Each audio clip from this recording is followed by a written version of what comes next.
Naman sila mag-isa ng kamay kasi ang ending dyan, ang taong bayan na naman ang magsasuffer.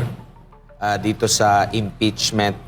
Sa panahon ngayon po, Mayor, itong issue ng impeachment, kumbaga, nakikita nyo po ba nakahalaga ng pagtutok nito?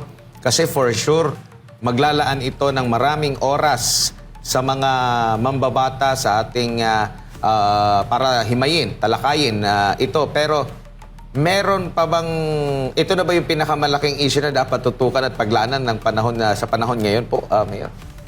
Alam mo, dasal, no? Tapos, dasal natin talaga na there will be whispering in all those in Congress or in the House of Representatives na please naman, tapos na yun. Imagine, the Supreme Court already have in the previous matter about impeachment that it does not have to be and it will not hold water anymore. It being, I think if I remember, unconstitutional. Now, balik na naman. Then what else is new? And then, are there new things being put to fore? Meron bang bagong mga accusation, Almar or Admar? Or ganun pa rin?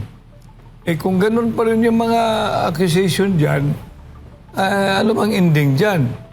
Sana conviction will dictate and conscience will prevail with the Holy Spirit hovering over those institutions. Huwag naman sila mag-isa ng kamay kasi ang ending dyan, ang taong bayan na naman ang magsasuffer.